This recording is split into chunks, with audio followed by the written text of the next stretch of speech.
मद्दाहान खैरुल अनाम, जुमला सामिईन किराम, अस्सलामु अलैकुम व रहमतुल्लाहि तआला व बरकातुहू। अल-फातिहा इला हज़रति रूहिन नबिय्यिल करीम अलैहि तहिय्यतु व तस्लीम।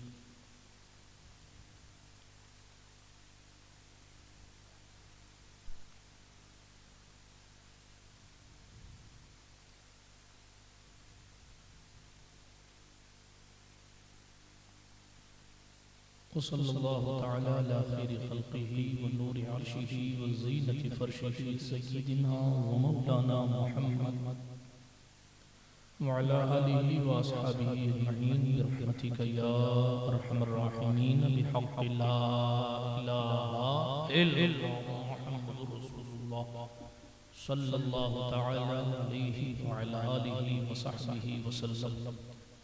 अल्हम्दुलिल्लाह अल्हम्दुलिल्लाहि मुनशिल खल्क़ मिन अदमी सुम्मा अस्सलातु अलल मुख्तारि फिल क़िदम अमिन तज़क्कुरि जीरानिन बिज़ी सलमिन मज़जत दमअन जरा मिन मुक़लतिन बिदमी। मौलाया सल्लि व सल्लिम दाइमन अबदा अला हबीबिका खैरिल खल्क़ि कुल्लिहिम मुहम्मदुन सय्यिदुल कौनैन व सक़लैन वल फ़रीक़ैन मिन उर्बिन व मिन अजम। हुवल हबीबुल्लज़ी तुरजा शफ़ाअतुहु लिकुल्लि हौलिन मिनल अहवाल मुक़्तहिम। सुम्मा रज़ा अन अबी बक्र व अन उमर व अन अली व अन उस्मान ज़िल करम वल आलि व सहाबी सुम्मा ताबिईन लहुम अहलि तुक़ा वन नुक़ा वल हिल्ल वल करम। या रब्बी बिल मुस्तफ़ा बल्लिग़ मक़ासिदना, या रब्बी बिल मुस्तफ़ा बल्लिग़ मक़ासिदना, या रब्बी बिल मुस्तफ़ा बल्लिग़ मक़ासिदना वग़फ़िर लना वग़फ़िर लना वग़फ़िर लना मा मज़ा या वासिअल करम। अम्मा बअद फ़अऊज़ु बिल्लाहि मिनश शैतानिर रजीम। बिस्मिल्लाहिर रहमानिर रहीम। इन्नमा यअमुरु मसाजिदल्लाह मन आमना बिल्लाहि वल यौमिल आखिर व अक़ामस्सलात व अतज़्ज़कात व लम यख़्शा इल्लल्लाह औ कमा क़ाल अल्लाह सदक़ल्लाहुल अलिय्युल अज़ीम व सदक़ रसूलुहुन नबियुल अमीनुल मतीनुल उम्मियुल करीमुर रऊफ़ुर रहीम व नहनु अला ज़ालिका लमिनश शाहिदीन व शाकिरीन वल आमिनीन वल मुतमइन्नीन वल्हम्दुलिल्लाहि रब्बिल आलमीन। हम पे अहमद का हुसाया, हम पे अशरफ का करम, सय्यदी मुख्तार अशरफ बासफ़ा के वास्ते है अशरफ ज़माना ज़मानाई मददनुमा दरहाए बस्तराज़ कलीदे करम कुशा सरवरा शाहा करीमा दस्तगीरा अशरफा हुर्मते रूहे पैगंबर एक नज़र कुन सुए माँ मुईनुद्दीन हसन आलम पनाहे बसुए माँ गरीबां यक निगाहे पीरे पीरा मेरे मीरा शाहे जिलाओं से पाक एक नज़रदारी पर हाल माँ परेशानों से पाक ली खमसतुन नुत्फ़ी बिहा हर्रल वबाइल हातिमा अल मुस्तफ़ा वल मुर्तज़ा वब्नहुमा वल फ़ातिमा बकार खैश हैरानम मग़िस्नी या रसूल अल्लाह परेशानम परेशानम मग़िस्नी या रसूल अल्लाह नदानम जुज़्तु मावाए नदारम जुज़्तु मल जाए तुई खुद साज़ो सामानम मग़िस्नी या रसूल अल्लाह शाह बेकस नवाज़ी कुन तबीबा चारा साज़ी कुन मरीज़े दर्द इस्यानम मग़िस्नी या रसूल अल्लाह रज़ायत साइले पेपर तुई सुल्तान लातन हर शाह बहरे अज़ीम खानम मग़िस्नी या रसूल अल्लाह सल्लल्लाहु तआला अलैका व अला आलिका व सहबिका व सल्लम। इलाही खैर गर्दानी बिहक़्क़ि मुस्तफ़ा व मुर्तज़ा व शाह जीलानी व शाह सन्नान। इस मुबारक व मसऊद महफिल में कुछ कहने सुनने से पहले अपने असलाफ के तरीक़े के मुताबिक सय्याह अफ़लाक साहिब लौलाक खातिमे पैगम्बरां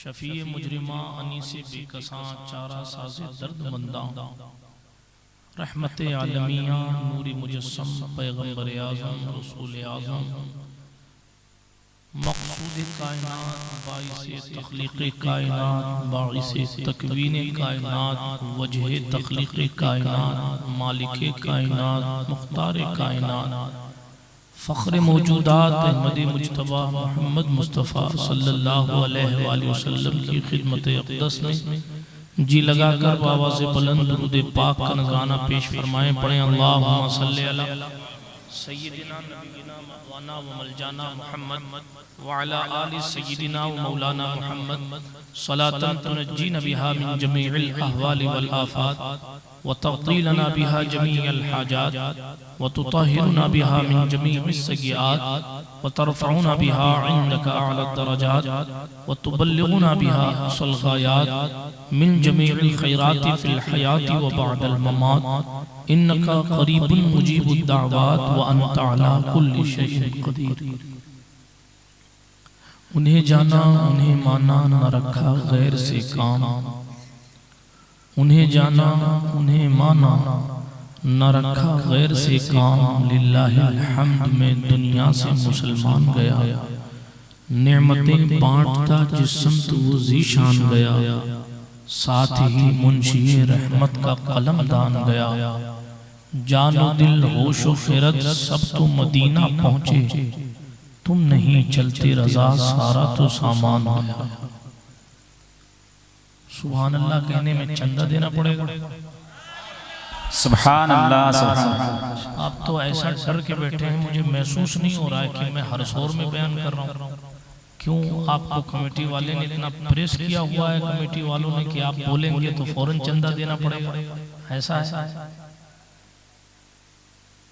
अपनी किस्मतों पर हमें और आपको नाज करना चाहिए कि मुस्तफ़ा प्यारे सल्लल्लाहु ताला अलैहि वसल्लम की पाक महफिल में बैठे हैं। जैसा कि आप हज़रात जानते हैं कि इस माह नूर में जश्न ईद मिलादुन नबी का इनेकाद किया गया है।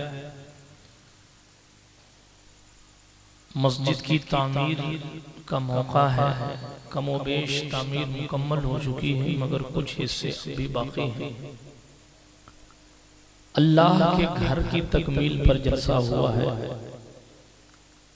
अल्लाह पाक इस जलसे को सजाने वालों को जज़ाए खैर बख्शे। बड़ी देर से आप हज़रात मोहतरमुल मुक़ाम क़ारी मोहम्मद शरीफ साहब क़िबला पालवी से बेहतरीन अंदाज में नात के अशार समात फरमा रहे थे। बल्कि शरीफ भाई जैसा सीधा आदमी था कि इस माइक में इतनी देर से पढ़ गया। हम हुसैनी लोग हैं, अत्याचार जल्दी बर्दाश्त नहीं करते, इसलिए लंबी चौड़ी तकरीर नहीं होनी है। नाज़िम ने मुझे पहले ही ज़हन दे दिया है, जैसा दस्तरखान इन्होंने कहा जैसा मेहमान वैसा दस्तरखान। मैं उस पर आगे कह दूँ जैसा दस्तरखान वैसा ही फातिहा। इसलिए कोई लंबी चौड़ी गुफ्तगू नहीं होनी, चंद खास बातें आपकी समातों की दहलीज पर रख कर तकरीर को ख़त्म करता हूँ। सूरह तौबा की आयत करीमा का एक टुकड़ा मैंने तिलावत किया है। अल्लाह रब्बुल इज़्ज़त जल्ल मजदूद करीम इरशाद फरमाता है, जुज़ी नीस्त अल्लाह का घर वो लोग आबाद करते हैं। करीब पढ़ें अल्लाहुम्मा सल्ली अला सय्यिदिना मौलाना मुहम्मद व अला आलि सय्यिदिना मौलाना मुहम्मदिन कमा तुहिब्बु व तर्दा बि अन तुसल्ली अलैहि सलातुन व सलामुन अलैका या रसूल अल्लाह सल्लल्लाहु तआला अलैहि वसल्लम। मुस्तफ़ा जान रहमत सल्लल्लाहु अलैहि वसल्लम की मिलाद की महफिल है। जाहिर है कि हुजूर अगर ना होते तो दुनिया में शायद कोई मस्जिद, शायद क्या यकीनन कोई मस्जिद आबाद न होती। अगर मुस्तफ़ा जान रहमत अलैहिस्सलात व तस्लीम ने बद्र की सरजमीन पर मेहनतों को आश्कार न किया होता तो आज किसी मस्जिद हय्या अलस सलाह की सदा न आ रही होती। मुस्तफ़ा करीम सल्लल्लाहु अलैहि वसल्लम ने बद्र के मौके पर बाकायदा तौर पर सजदे में सर रख कर मैदान बद्र में खेमे के अपने खेमे के अंदर सजदे में सर रखकर कहा था, ऐ मेरे अल्लाह, अगर ये 313 कट गए तो फिर तुझे माबूद मानने वाले रूए ज़मीन से ख़त्म हो जाएंगे। अल्लाह अकबर। ये मकाम महबूबियत पर फाइज होने वाले महबूब रब्बे अकबर के जुमले थे और ये जनाबे वाला हकीकत बात थी कि उस वक्त रूए ज़मीन पर हय्या अला सलाह की सदाएं देने वाले सिर्फ उसी सरजमीन पर मौजूद थे। ये उस वक्त का मौका है जिस वक्त अल्लाह का नाम लेने वाला चार दांगे आलम में कोई नजर इंसान नहीं आता था। ये उस वक्त का मामला है जिस वक्त मुस्तफ़ा जाने रहमत की सुन्नतें आम इस तरह नहीं हुई थी जिस तरह आज आम हो चुकी हैं, मगर हुजूर रहमतुल लिल आलमीन सल्लल्लाहु अलैहि वसल्लम ने बद्र की सरजमीन पर मेहनतों को लोगों के सामने पेश किया और मुस्तफ़ा के जानिसारों ने दीन के लिए मेहनतें की, कोशिशें की, तो आज ये इस्लाम का बाग फलता फूला हुआ नजर हमें आ रहा है।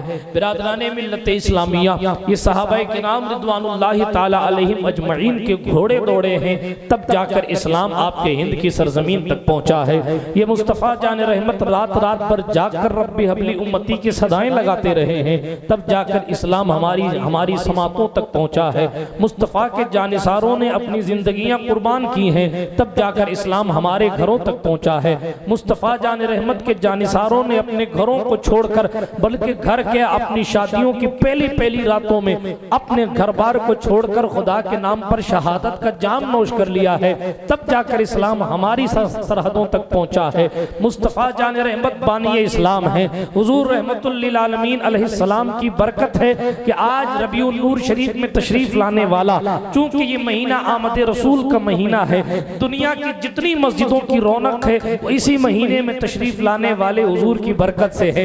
और सिर्फ मस्जिदों की रौनक क्या है, मस्जिद नबवी की जो रोशनी है वो इसी महीने में तशरीफ लाने वाले नूर की रोशनी है। बल्कि सिर्फ मस्जिद नबवी क्या है, मस्जिद अक्सा हो, बल्कि खाना-ए काबा में जो नूर नजर आता है वो इसी महीने में आने वाले नूर का सदका है। और सिर्फ खाना-ए काबा क्या है, सूरज की ताबानी हो कि चांद की चमक हो, सितारों की टिमटिमाहट हो, या जनाबे वाला आसमान की ये चौड़ाई और आसमान की ये ऊंचाई हो। आप देखें अल्लाह रब्बुल इज्जत ने जो कुछ बनाया है और जहां जहां भी उजाला दिखाई देता है ये सब मेरे हुजूर का जलवा दिखाई देता है। मेरे मुस्तफा जान रहमत अलैहिस्सलाम की बरकत है कि हमारे चेहरे चमक रहे हैं, हुजूर की बरकत है कि हमारी आंखों में नूर है, हुजूर की बरकत है कि हमारे सामने रोशनी है, हुजूर की बरकत है कि जिधर हम नजर उठाते हैं उधर चमक नजर आती है। इमाम अहले सुन्नत ने इसी को कहा था, या रसूल अल्लाह, चमक तुझसे पाते हैं सब पाने वाले, मेरा दिल भी चमका दे चमकाने वाले। जब दिल चमकने लगते हैं तो फिर खुदा के घर बनने लगते हैं। बेशक सुभान अल्लाह, सुभान अल्लाह। हर एक के बस की बात नहीं है कि वो खुदावंद कुद्दूस का घर तामीर करे। अपने घर को आलीशान बनाना इंसान की फितरत है। लाखों रुपए, लाखों क्या, अब तो करोड़ों का दौर है, करोड़ों रुपए लोग अपने घरों में लगा देते हैं। हमने ऐसे ऐसे घर भी देखे हैं कि जिन्होंने कई कई लाख के सिर्फ बाथरूम बनाए और फख्र से खोल के दिखाते हैं, हजरत हमने ये बाथरूम बनाया जी, कितना, ये फला किस्म का पत्थर है, ये फला चीज, ये बाथरूम की फजीलत तो मैं नहीं पढ़ सकता, लेकिन बात इतनी है कि लाखों लाख रुपए बाथरूम में लोग लगा, बाथ टब में लगा रहे हैं, हजारों लाखों रुपए लोग।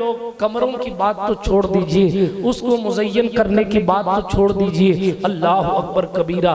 जरा सोचें, बंदा अपने घर को रोशन करने के लिए, बंदा अपने घर को आरास्ता करने के लिए, बंदा अपने घर को दिखाने के लिए, बंदा अपने सुकून के लिए अपने बिस्तर को किस कदर आरामदेह बनाता है, अपने घर को किस कदर आरामदेह बनाता है।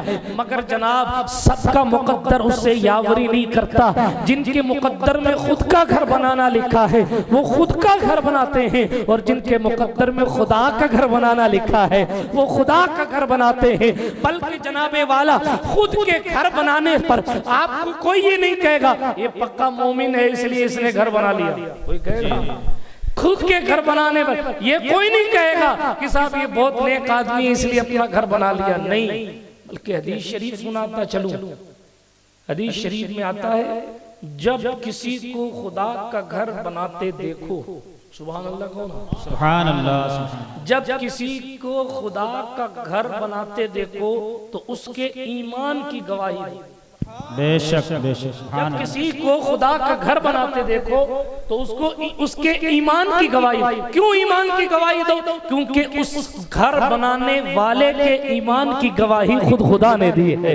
और अल्लाह फरमाता इन्नमा यामुरु मसाजिदल्लाह मन आमन बिल्लाह। अल्लाह का घर वही लोग आबाद करते हैं जो अल्लाह पर ईमान रखते हैं।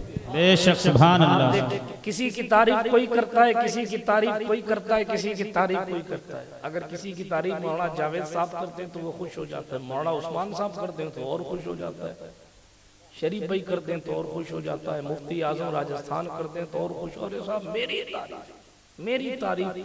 मगर उन लोगों की तारीफ की शान क्या है जिसकी तारीफ खुद खुदा फरमा रहा है। बेशक सुभान अल्लाह माशाअल्लाह। और इंट्रोडक्शन करा रहा है और उनके औसाफ गिना रहा है और 5 वस्फ गिनाए। मन आमन बिल्लाह, पहली चीज खुदा का घर वही आबाद करेगा जो अल्लाह पर ईमान रखेगा। हाँ, जब अल्लाह पर ईमान नहीं है बंदे के पास तो फिर वो बनाएगा क्यों खुदा का घर? जब उसको इबादत ही नहीं करनी खुदा की तो फिर वो मस्जिद तामीर क्यों करेगा?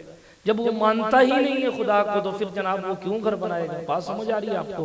पहले चीज अल्लाह का घर वो बनाएगा जो अल्लाह पर ईमान रखता। पता चला अल्लाह का घर आबाद करने वाला ईमानदार होता है।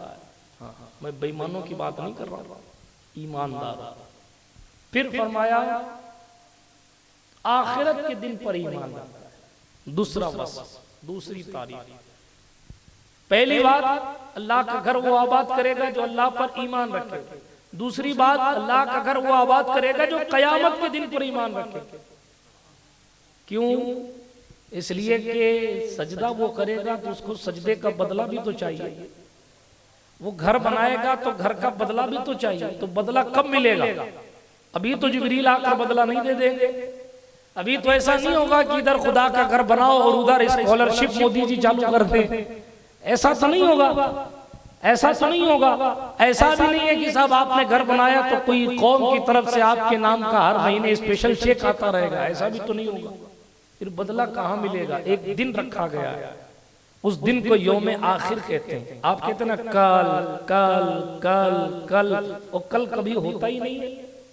कल कभी नहीं होता। मैं कहूँ कल आपके यहाँ आऊंगा, फिर कल आप मेरे पास पहुंचे तो फिर मैं कह दूं मैंने कल का कहा था, मैंने लफ्ज़ कल इस्तेमाल किया था।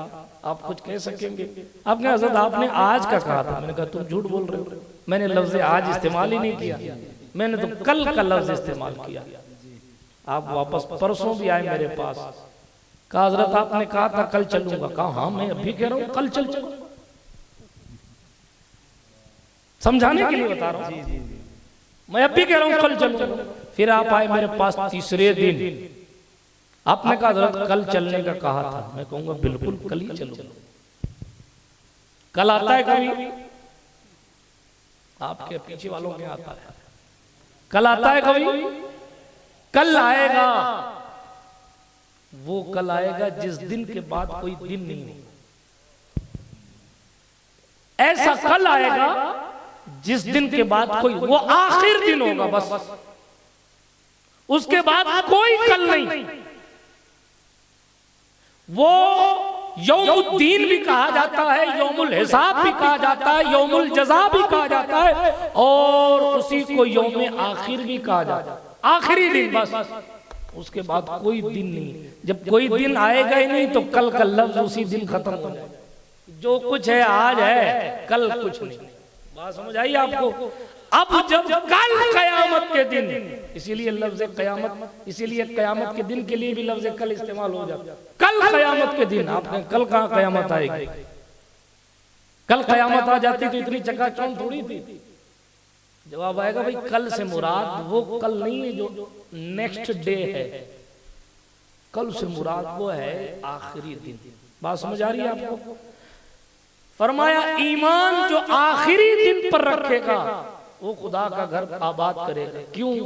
इसलिए कि उसको मालूम है जब आखिरी दिन मेरे पास सोने के लिए बिस्तर नहीं होगा, जब आखिरी दिन मेरे पास पहनने के लिए चश्मे और चलाने के लिए मोबाइल नहीं होंगे, जब आखिरी दिन मेरे पास पहनने के लिए बदन पर कपड़े तक नहीं होंगे, आमाल के मुताबिक इंसान पसीने में डूबा हुआ होगा, बेकरारी और इज़्तिराबी कैफियत होगी।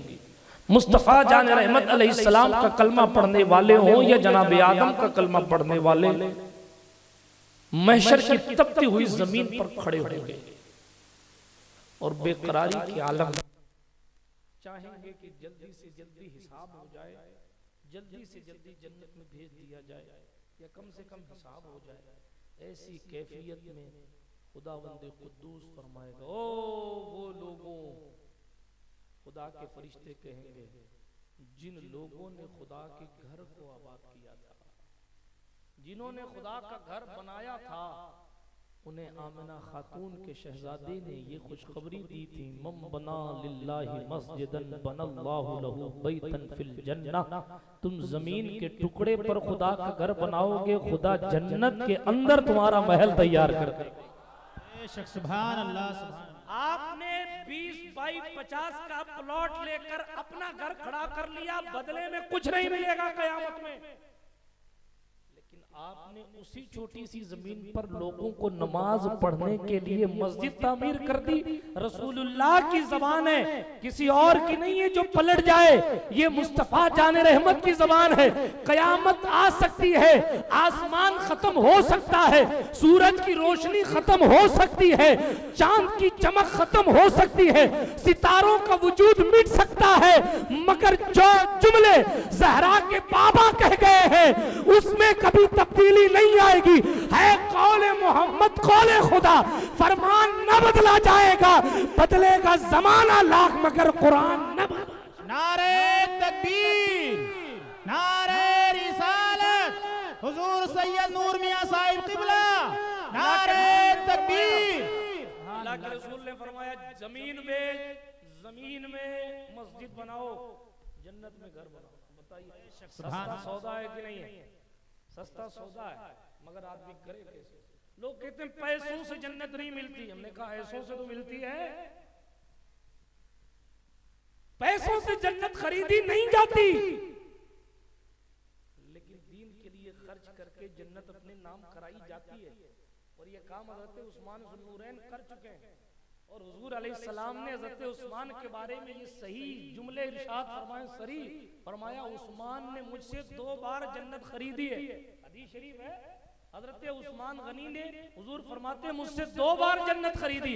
पहली चीज तो ये क्या जन्नत बिकती भी है, खरीदार उस्मान जैसा हो तो जनाब जन्नत बिकती है, लेकिन जनाब बेचने का काम तो मालिक का होता है। अब उन पड़ोसियों से पूछो जो कहते हैं कि जन्नत के मालिक हुजूर नहीं है, और दीवाने, अगर हुजूर जन्नत के मालिक नहीं तो हुजूर ने जन्नत उस्मान गनी को बेची कैसे?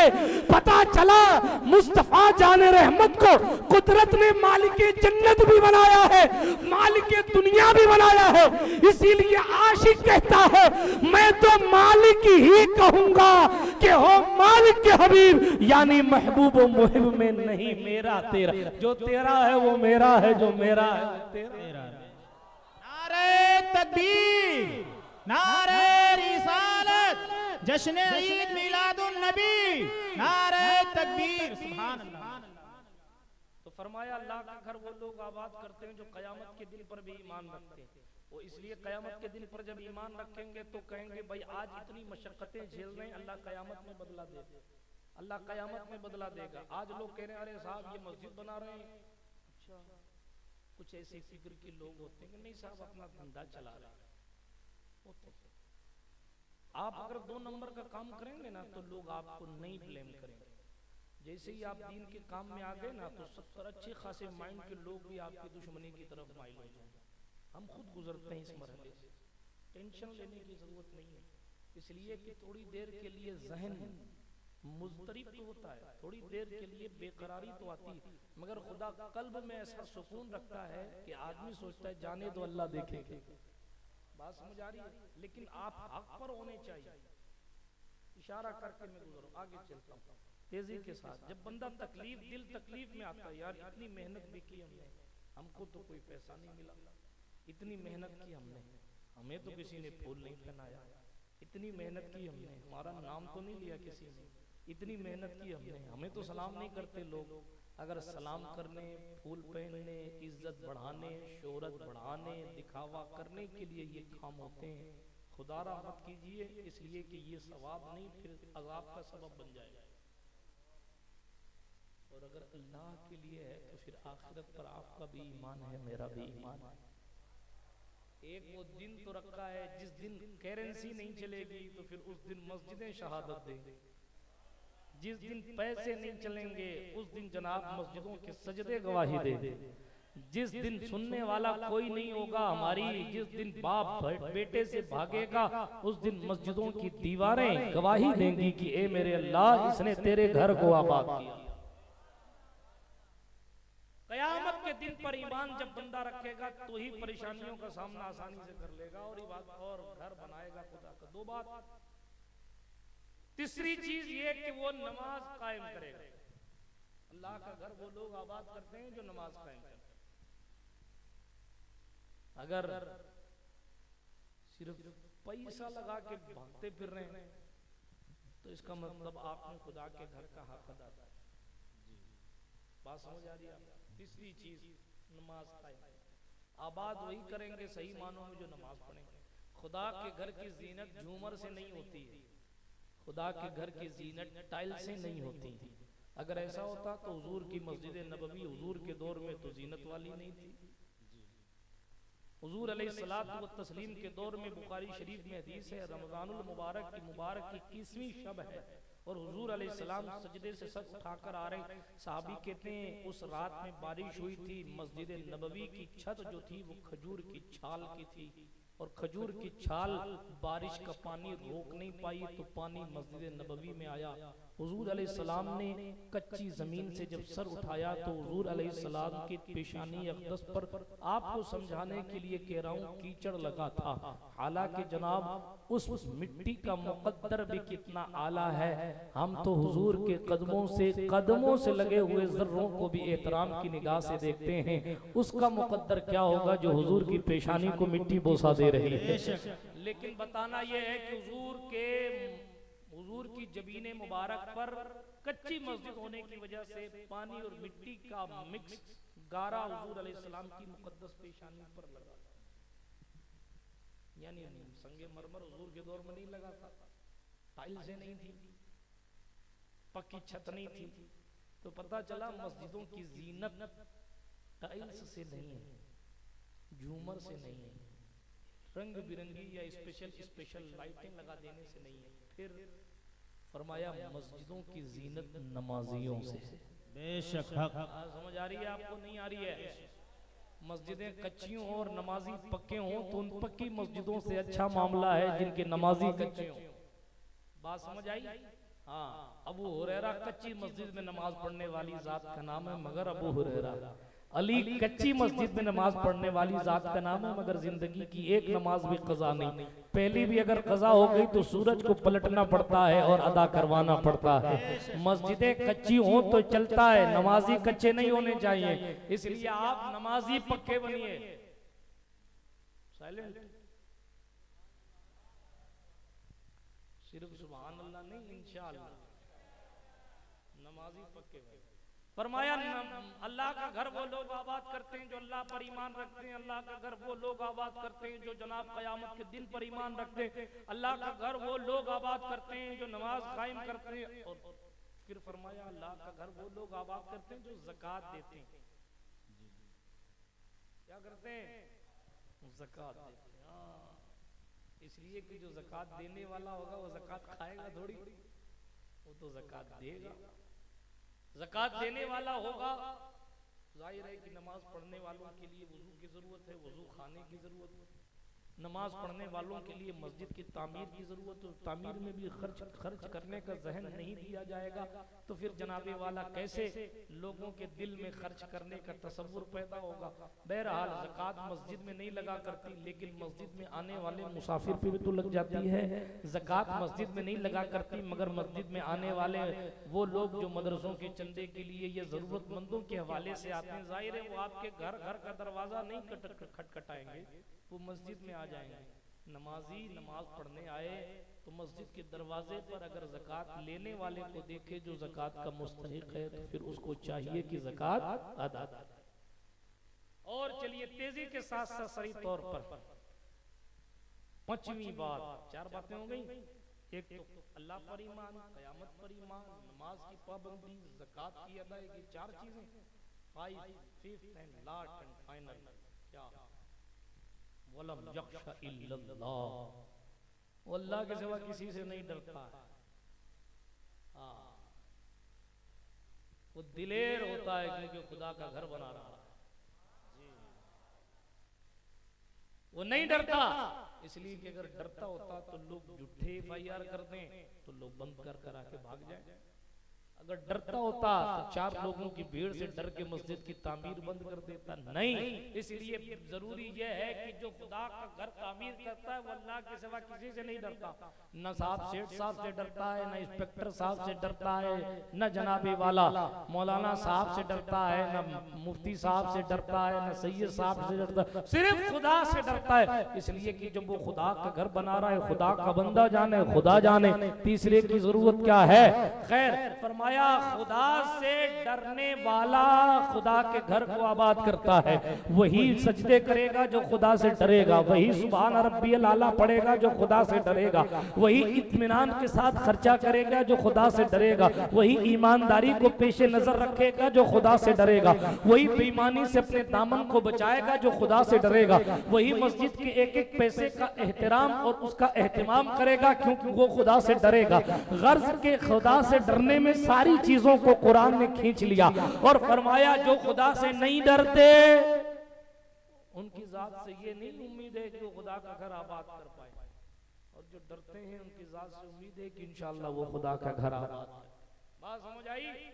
ये उन लोगों की बातें हैं वो ये पांच वस्फ, ये पांच औसाफ अल्लाह पाक ने कुरान मुकद्दस में मस्जिद की तामीर करने वालों के खुद बयान फरमाए।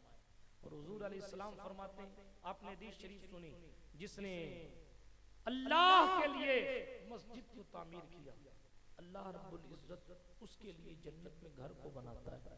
और बताऊं अल्लाह के रसूल सल्लल्लाहु अलैहि वसल्लम ने इरशाद फरमाया मस्जिदों की शान क्या है। आप क्या सोच रहे हैं वो जो जमीन पहले कुछ थी अब भी वही मकाम है? नहीं, फरमाया सुनो, दुनिया में जब तुम रहते हो तो जन्नत की क्यारियों के करीब से गुजरो तो जन्नत की क्यारियों में कुछ ग़िज़ा ले लिया करो, कुछ चर लिया करो। साहबा ने पूछा ये जन्नत की क्यारियां क्या हैं और क्या चरने की बात है या रसूल अल्लाह?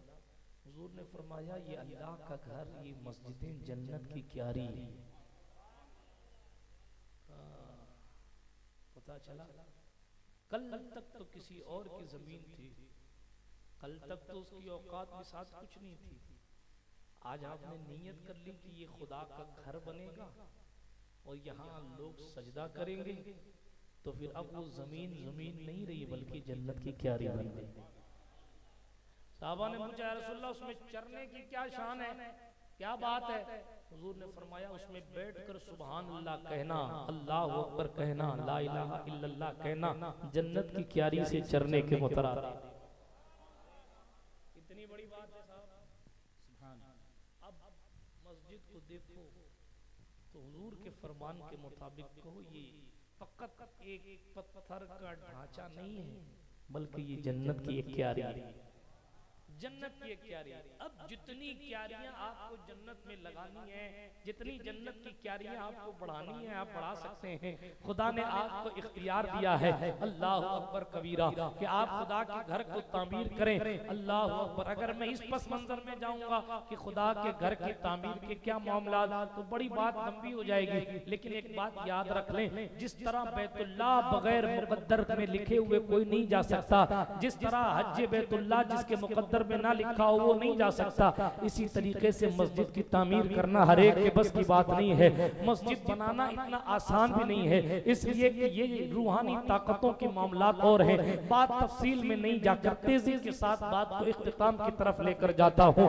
अरे बनाना तो बनाना, हर एक तो मस्जिद तामीर नहीं कर सकता, हर एक तो जनाबे वाला मस्जिद खड़ी नहीं कर सकता, हिस्सा जरूर ले सकता है। हिस्सा तो जरूर ले सकता है। देखो ये हिस्सा लेने के लिए ये डब्बा रखा है, आपने भी तक एक रुपया मेरी तकरीर शुरू होने के बाद नहीं डाला। हैरत। यूं तो आम दिनों में लोग मुसाफा करने आते हैं, और लेकिन आज जो है वो हिस्सा लेने की कोई का तस्वुर ही नहीं। अल्लाह अकबर। अरे शरीफ भाई ने आप लोगों के जोश और जज्बे को बढ़ाने के लिए कहा है, आपके वकार को महफूज रखने के लिए कहा है। आप सेठ साहब के सामने गर्दन न झुकाएं। किसी सेठ ने 5100 दिए होंगे तो दिए होंगे, आपको खुदा ने 10 दिए तो आप 10 डाल के चले जाओ, ताकि आपकी इज्जत भी रह जाए और आपका हिस्सा भी रह जाए। इसलिए कि हिस्सा, अल्लाह का घर बनाने में हिस्सा लेना भी तो बहुत बड़ी बात है ना। ये दीवार है, दीवार है ना, मस्जिद की दीवार। जाहिर बात है कि हम कब्र में चले जाएंगे, ये दीवार खड़ी रहेगी, अल्लाह करे खड़ी रहेगी, ओढ़कर मिट्टी की चादर बेनिशां हो जाएंगे। एक दिन ऐसा आएगा हम भी दास्तां हो जाएंगे, है ना। एक दिन ऐसा आएगा हम भी दास्तां हो जाएंगे। मगर आपने अगर इसमें हिस्सा लिया है, हिस्सा, सुभान अल्लाह। ये डब्बा मेरे आगे कर दो ना, आपने शुरुआत की है, अब शुरुआत हो गई, बिस्मिल्लाह। खैर अर्ज ये कर रहा हूँ, ये जो हिस्सा है ना, इसमें हिस्से, ये जो दीवार है ना, इसमें आपने हिस्सा लिया। मिसाल के तौर पर फकत एक ये कर रहा था कि ये जो मस्जिद है ये खुदा का घर है। अब इस खुदा के घर में आपने फकत एक कट्टे सीमेंट का हिस्सा लिया। कितने? एक कट्टा सीमेंट आपने लगाया। आपको मालूम है कहाँ लगी होगी? एक कट्टा कितने का आता है? इख्तिलाफ हो गया, तकरीबन 400। मौलवी आदमी है ना, इसलिए तकरीबन 400 का आया है। अब बंदा अगर एक लम्हा अगर बंदा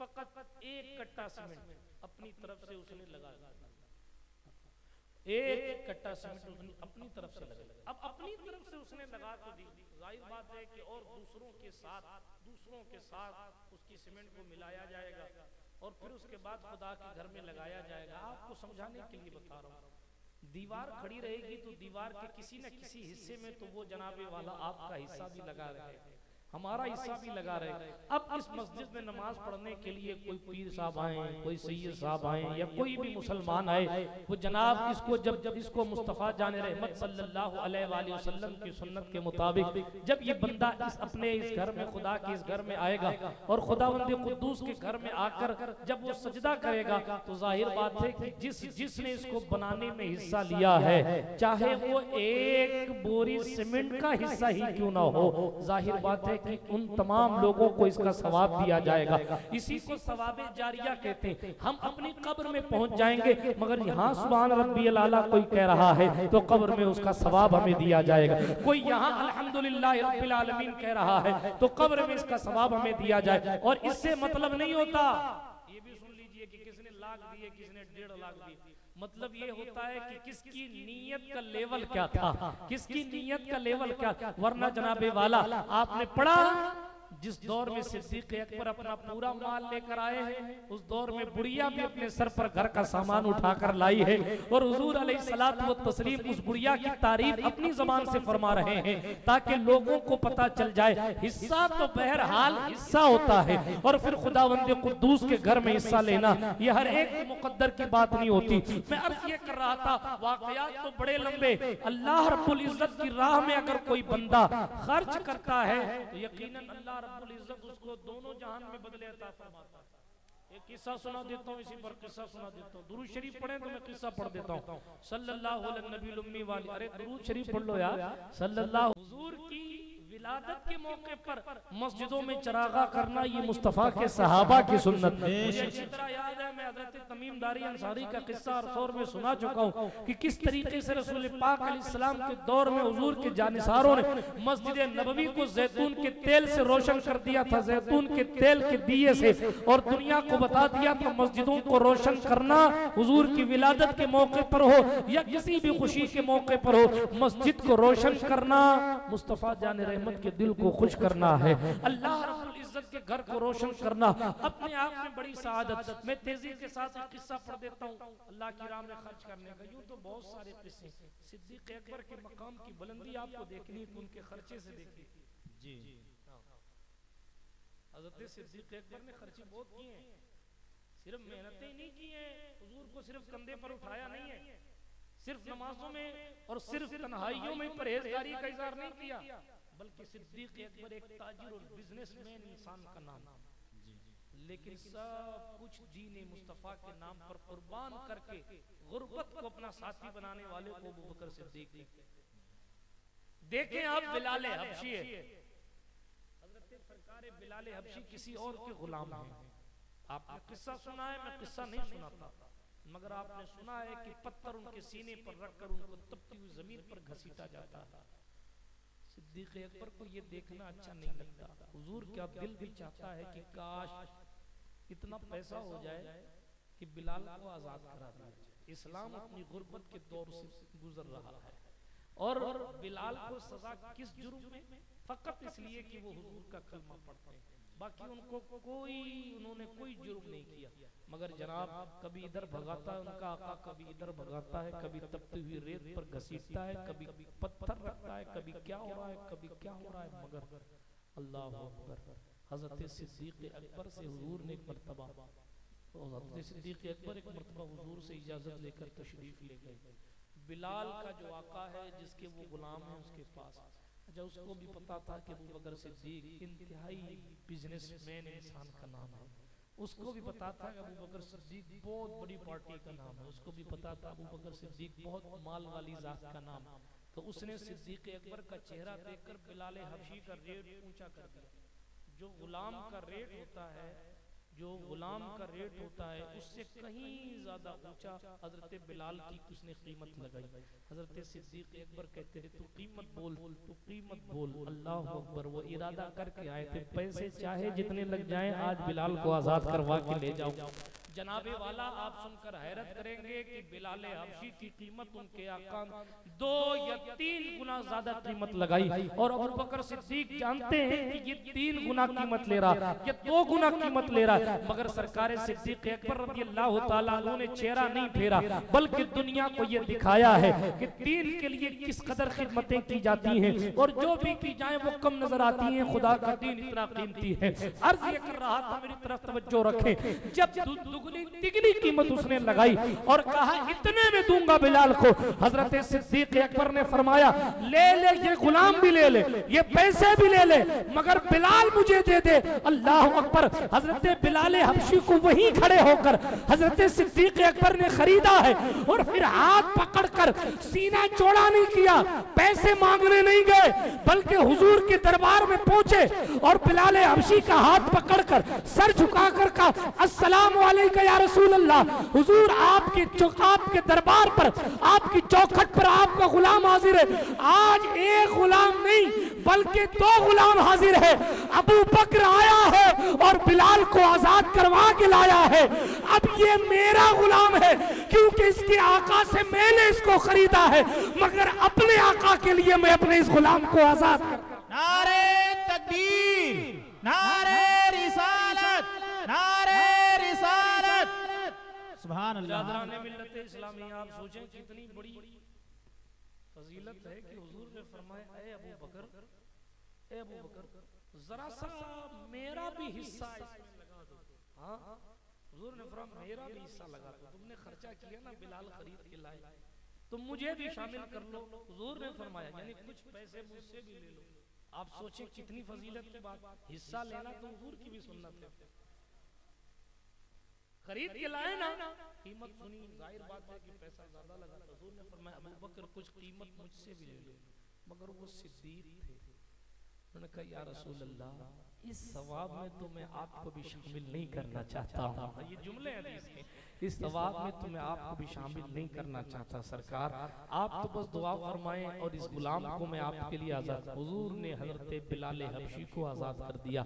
खैर ये वाकया बीच में आ गया तो मैंने सुना दिया। अरे एक का मुकद्दर नहीं कि वो खुदावंद कुद्दूस की मस्जिद तामीर करे या तामीर में हिस्सा ले या उस घर में जाकर सजदे करे। आपको मालूम है अल्लाह के रसूल अलैहिस्सलाम ने फरमाया, रात की तारीकी में जो मस्जिद की तरफ जाता है, अल्लाह तबारक व तआला के प्यारे रसूल फरमाते हैं उसे क़यामत के दिन नूरे ताम यानी मुकम्मल नूर उसको मिलेगा। ये उसको खुशखबरी मेरी तरफ से सुना, सुभान अल्लाह, ये मेरी तरफ से उसको खुशखबरी सुना दी रसूल पाक सल्लल्लाहु अलैहि वसल्लम के इरशाद। बल्कि एक हदीस शरीफ और सुना दूं, इजाजत है आपकी? सुना दूं?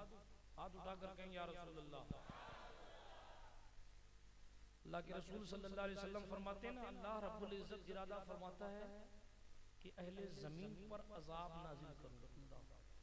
तवज्जो रखिएगा, बड़ी कीमती बात है।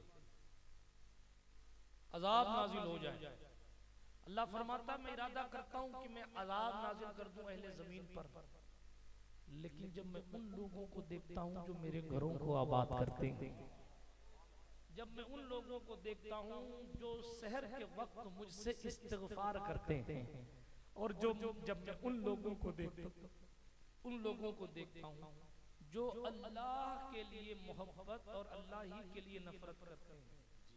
बात समझ आ रही है? मेरी जात, मुझे आपने गाली दी, मैं नाराज नहीं हुआ। आपने रसूल को गाली दी तो मैंने थप्पड़ मार दिया। ये अल्लाह और उसके रसूल के लिए मोहब्बत, इसको कहते हैं अल-हुब्बु लिल्लाह वल बुग़्ज़ु लिल्लाह। मोहब्बत भी अल्लाह के लिए, नफरत भी अल्लाह के लिए। अपनी हजरत आयशा सिद्दीक़ा फरमाती हैं हुजूर ने अपनी जात के लिए कभी बदला नहीं लिया, बल्कि जिहाद फी सबीलिल्लाह अगर हटा दिया जाए तो हुजूर ने कभी किसी को थप्पड़ भी नहीं मारा, कभी नहीं मारा। ये हमारे हुजूर का करम है, ये हमारे हुजूर का अखलाक, कभी नहीं मारा। ये हमारे हुजूर का अखलाक के करीम है, बल्कि हमारे हुजूर की शान तो ये है। अल्लाह, कल मैंने अखलाक मुस्तफ़ा पर गुफ्तगू की, एक किस्सा आज भी सुना देता हूँ। अल्लाह के रसूल अलैहिस्सलाम तशरीफ लाए ना, तो एक अराबी था गांव का, उसने हुजूर अलैहिस्सलाम के कंधे मुबारक पर चादर डाली हुई थी, गर्दन मुबारक पर। उसने गुस्ताखी इस हिसाब से की कि चादर को खींच लिया। आप मेरे जुब्बे को खींचेंगे तो मुझे तकलीफ होगी। हुजूर अलैहिस्सलाम की चादर को खींचा गया तो हुजूर की गर्दन मुबारक पर निशान पड़ गया। इतनी सख्ती के साथ उसने चादर खींचा। हुजूर अलैहिस्सलातु व तस्लीम की गर्दन मुबारक, हमारे नबी क्या है, हमारे नबी क्या है, गर्दन मुबारक पर निशान पड़ गया। आप मुझे बताएं किसी की इज्जत हुजूर की इज्जत के तलवों की भी बराबरी कर सकते? जिसकी चौखट पर जिब्रील अपने पेशानी लिए खड़ा हो, उसके गर्दन की बुलंदी और उसकी गर्दन की शान का क्या मामला। मगर अखलाक देखें, किरदारे मुस्तफा देखें, हुजूर अलैहिस्सलातु व तस्लीम की जिंदगी देखें। वो शख्स कलमा पढ़ने वाला था, उसने चादर खींची तो हुजूर की गर्दन पर निशान पड़ गया। जाहिर बात है कि झटका लगा तो हुजूर अलैहिस्सलाम पीछे पलटे। जब पलटे तो उस शख्स ने कहा, है मोहम्मद, इन लोगों को कहो कि माले गनीमत से मेरा भी हिस्सा लगाएं, जो अल्लाह ने तुम्हें माल दिया उसमें से मुझे भी दे। इस तरह हम होते तो लात मार के भागे, मेरा दीन है, मेरा माल है, मेरा खुदा है, तेरी क्या हकीकत है। मगर हुजूर, हमारे हुजूर तो फिर हमारे हुजूर। उसने चादर भी खींची, गर्दन पर निशान भी लगा, और फिर उसने इस लहजे में बात की, है मोहम्मद, अल्लाह ने जो तुम्हें माल दिया उसमें से मेरा हिस्सा भी लगवाओ, इन माने गनीमत में से पैसे दो मुझे। हुजूर अलैहिस्सलाम ने देखा और हुजूर ने मुस्कुरा कर कहा, मेरे साहबियों, उसको भी हिस्सा दे दे। वाह, सुभान अल्लाह, तेरे खुल्क को हक ने अजीम कहा, तेरी खिल्क को हक ने जमील किया, कोई तुझ सा हुआ है ना होगा शाह, तेरे खालिक़े हुस्न अदा की कसम। बिरादराने मिल्लत इस्लामिया, खैर बात आ गई बीच में, तो उधर में चला गया। बता ये रहा हूं कि अल्लाह के रसूल अलैहिस्सलातु व तस्लीम फरमाते हैं, मेरा अल्लाह फरमाता है अज़ाब अहले ज़मीन पर इसलिए नहीं आता। क्यों नहीं आता? किसी उम्मत में एक फिरौन हो तो अज़ाब आ जाता है, यहाँ फिरौन के काम करने वाले सैकड़ों हैं फिर भी अज़ाब नहीं आता। किसी की उम्मत में एक शद्दाद हो तो अजाब आ जाता है। यहाँ शद्दाद जैसे काम करने वाले सैकड़ों हैं, फिर भी अजाब नहीं आता। किसी की उम्मत में एक कारून हो तो अजाब आ जाता है। यहाँ सैकड़ों कारून सिफत है, उसके बावजूद अजाब नहीं आता। किसी की उम्मत में एक गुस्ताख हो तो अजाब आ जाता है। यहाँ सैकड़ों तरह गुस्ताखियां हो रही हैं, अजाब नहीं आ रहा। बल्कि लोग यहाँ तक कह रहे हैं, ऐ मोहम्मद कहो अपने रब से अजाब भेजे, मगर उसके बावजूद भी अल्लाह फरमाता है नहीं मोहम्मद, ऐ महबूब हम अजाब नहीं भेजते, इसलिए कि उन्हें नहीं देखा जा रहा बल्कि तुम्हारी शान को देखा जा रहा है। तुम मौजूद रहो और अजाब आ जाए, ये खुदा की रहमत को गवारा नहीं। आप इस ख्याल में ना रहे कि हम नेक हैं इसलिए अजाब नहीं आ रहा, बल्कि हुजूर ने फरमा दिया मेरी उम्मत के लोग चूंकि अल्लाह के घर में शहर में हाजिर होकर इस्तिग़फ़ार करते हैं इसलिए अजाब नहीं आ रहा। अल्लाह के घरों को आबाद करते हैं इसलिए अजाब नहीं आ रहा। एक दूसरे से मोहब्बत करते हैं तो अल्लाह के लिए, एक दूसरे से नफरत करते हैं तो अल्लाह के लिए। जब तक इस फिक्र के लोग रूए जमीन पर रहेंगे तब तक अजाब नहीं आएगा। आप इस पूछें कुरान से कि कुरान अजाब क्यों नहीं आता, तो कुरान कहेगा पहली बात तो ये कि उनमें मुस्तफ़ा मौजूद हैं इसलिए अजाब नहीं आता, और दूसरी बात ये कि अल्लाह के रसूल ने फरमाया है जब तक मेरी उम्मत अस्तगफिरुल्लाह पढ़ती रहेगी, जब तक मेरी उम्मत गुनाह हो जाने के बाद भी सर झुकाकर गुनाहों की बख्शिश मांगती रहेगी, जब तक रूए जमीन पर अल्लाह अल्लाह कहा जाता रहेगा तब तक कयामत नहीं आएगी। बिरादराने मिल्लत इस्लामिया अर्ज ये कर रहा था, ये खुदा की देन है, ये खुदा की तौफीक है कि जनाब खुदा के घर को आबाद करने और खुदा के घर को बनाने में अल्लाह रब्बुल इज्जत की तौफीक से हम और आप हिस्सा लेते हैं, है ना। जिन्होंने हिस्सा लिया मुबारक, जिन्होंने नहीं लिया वो ले लीजिएगा। मैं आखिरी किस्सा सुनाकर बात को खत्म करता हूँ, तेजी के साथ सुनिएगा। अल्लाह जब तौफीक देता है तो हालात असबाब खुद पैदा फरमाता है। अल्लाह जब तौफीक देता है, जब उसको कोई काम कराना होता है तो फिर वो हालात और असबाब खुद पैदा फरमाता है। शेख सादी ने लिखा है, गुलिस्तां बोस्तां की इबारत है, गुलिस्तां की इबारत है, इबारत तो नहीं सुना रहा, याद भी नहीं मुझे, 2000 पता नहीं कितने में पढ़ी थी। खैर अलबत्ता यह है कि मफहूम बता दे रहा हूँ, मशहूर सी बात है। खैर बादशाह जब किसी को काम पे रखे, हजरत शेख सादी कहते हैं बादशाह जब किसी को काम पे रखे तो काम करने वाले को गुरूर नहीं करना चाहिए कि मैं बादशाह के लिए काम करता हूँ, हर जगह बताओ मैं सरकारी नौकर हूं, नहीं, वो बादशाह की बात नहीं कर रहा, मैं पनाही मिनिस्टर की नहीं कर रहा हूं, मैं शेख सादी की बात कर रहा हूं। शेख सादी शिराज़ी रहमतुल्लाह अलैह लिखते हैं जब बादशाह किसी को अपने काम पे रखे, अपने काम के लिए रखे तो वो ये ना सोचे कि मैं बहुत बड़ा हूँ बादशाह का काम कर रहा हूँ, बल्कि वो ये सोचे कि बादशाह का एहसान है कि वो मुझसे काम ले रहा है, क्योंकि वो पूरी रियाया का बादशाह है, वो किसी से भी काम ले सकता है, मगर उसने काम लेने के लिए मुझे चुना है, ये बादशाह का करम है। बात समझ आ रही है। और फिर उस बादशाह की क्या शान जो अहकमुल हाकिमीन है, उस बादशाह की क्या शान जो रब्बुल आलमीन, वो चाहे तो फरिश्तों को भेजकर हर मोहल्ले में मस्जिद बना ले, मगर कितना करम फरमाया कि जो काम फरिश्तों को नहीं करने दिया वो हमारे आपके मुकद्दर में लिखा। हजरत पीर करम शाह ज़री के जुमले मुझे बहुत याद आते हैं। वो फरमाया करते थे कि अल्लाह देता सबको है मगर लेता सबसे नहीं है। अल्लाह देता सबको है, सबको देता है, कोई खुदा को माने उसको भी देता है, ना माने उसको भी देता है, सजदा करे उसको भी देता है, ना करे उसको भी देता है, मगर लेता सबसे नहीं। वो जिसको तौफीक देता है वही अल्लाह के घर में खर्चा करता है, वो जिसको तौफीक देता है वही मदरसे में रसूलुल्लाह के घर में खर्चा करता है। वो जब लेना चाहे तो वो किसी से भी काम ले लेता है, ये उसकी शान है। वो फासिकों से काम ले लेता है। हज्जाज बिन यूसुफ वो शख्स है जिसने काबे में आग लगवाई।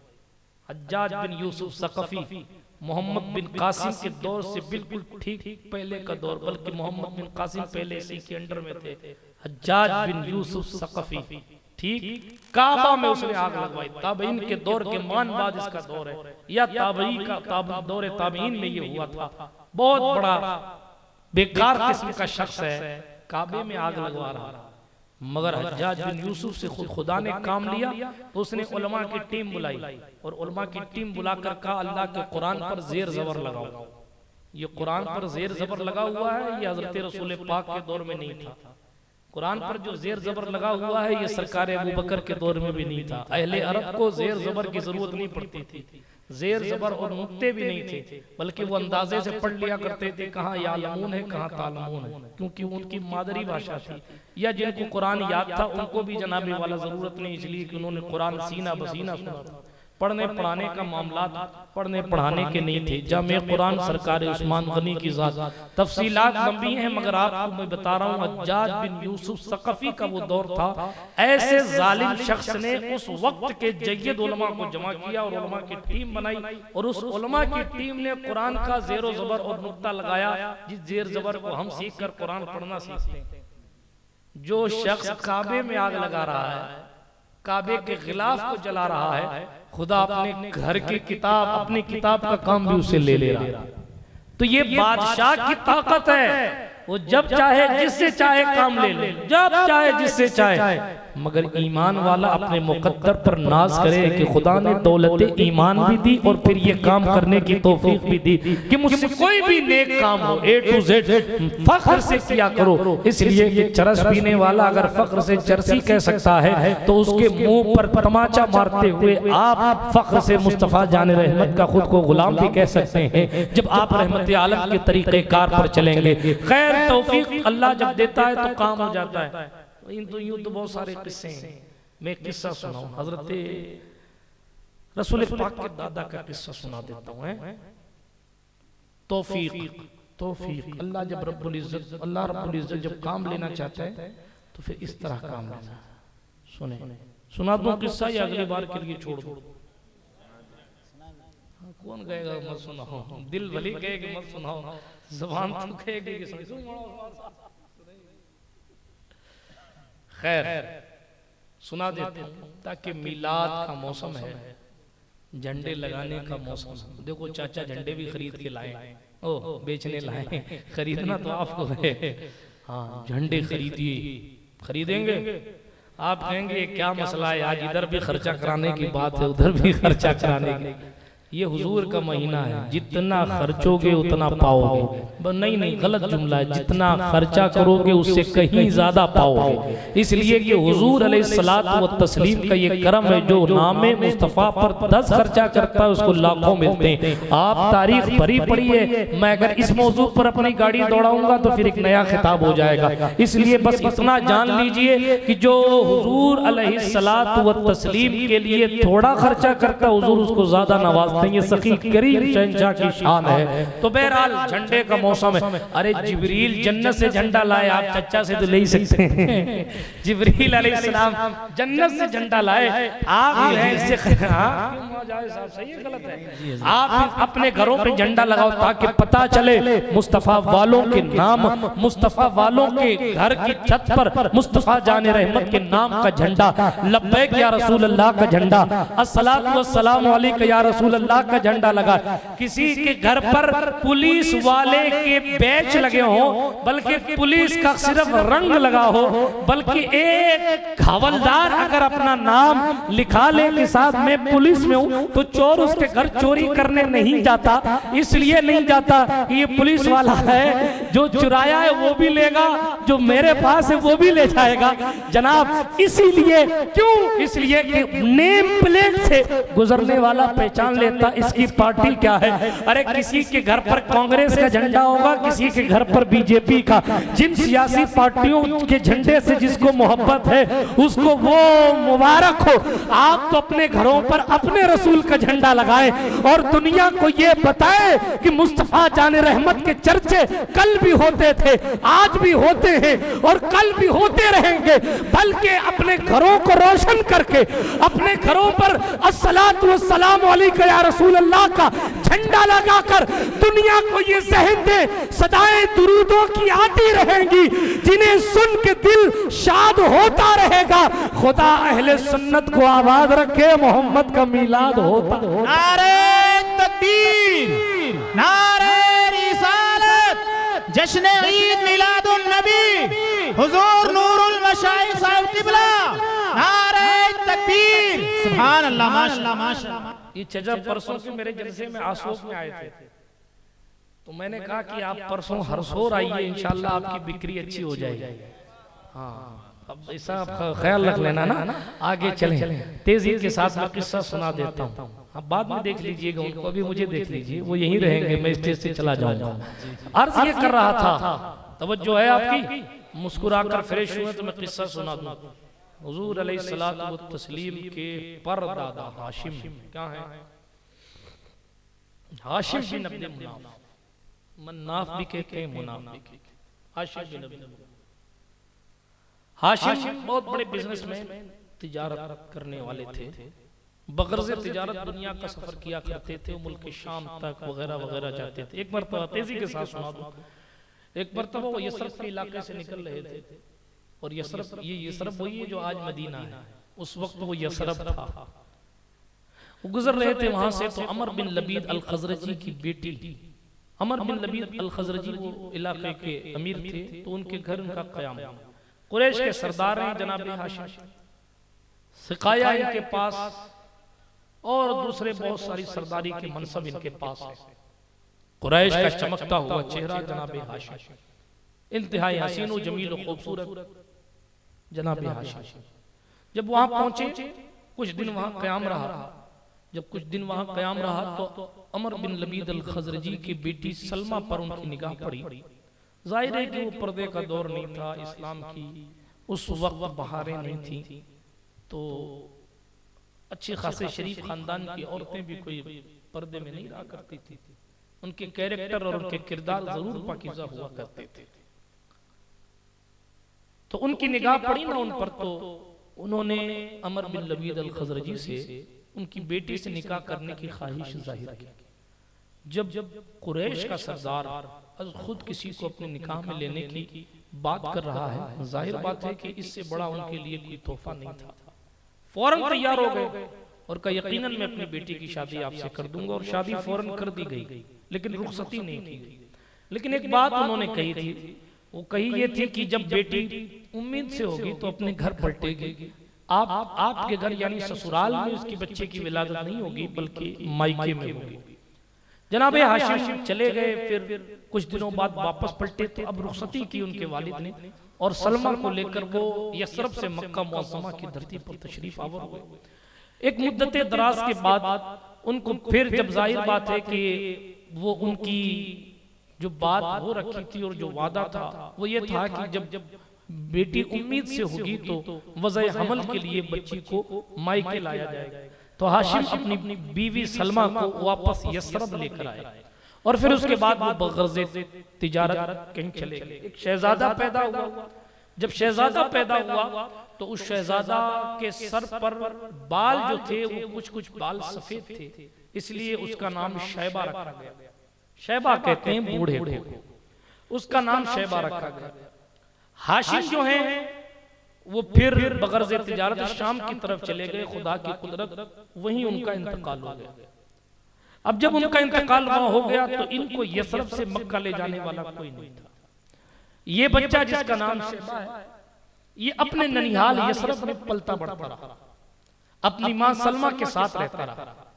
वक्त गुजरता रहा, तकरीबन 7 साल गुजर गए, और 7 साल गुजर जाने के बाद खानदाने बनु हारिस बिन अब्द मुनाफ का, या उन्हीं के खानदान का कोई एक शख्स यसरब से गुजरा। तो जब गुजरता है, खुदा की तौफीक देखें, खुदा हालात और असबाब यूं पैदा फरमाता है।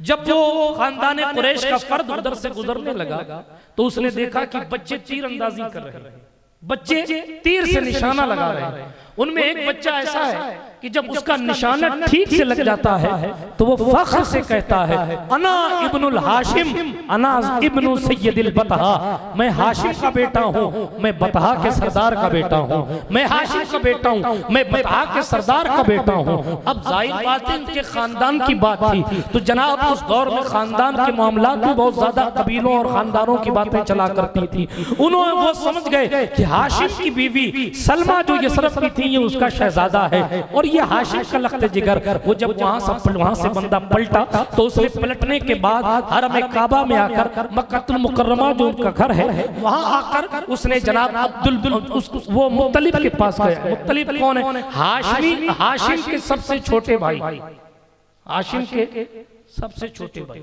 अब्द मुनाफ के सबसे बड़े बेटे हाशिम है और सबसे छोटे बेटे मुत्तलिब।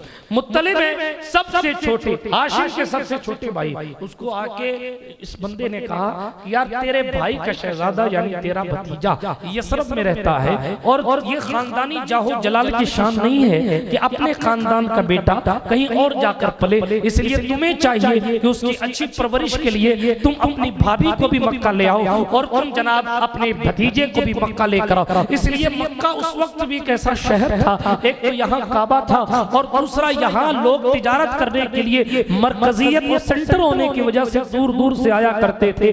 मिस्र और शाम से लोग बगरज़े तिजारत आया करते। जाहिर है कि दूसरे इलाकों के मुकाबिल यहाँ सहूलतें ज्यादा थी। और फिर आखिरकार इख्तिसार के साथ अर्ज करूं शॉर्ट में कि उन्होंने समझाया कि जाओ भाई अपने भतीजे को लेके आओ। उस बंदे ने अपनी ऊँटनी तक पेश की और कहा ये मेरी ऊँटनी ले जा, लेकिन अपने भतीजे को मक्का ले आ।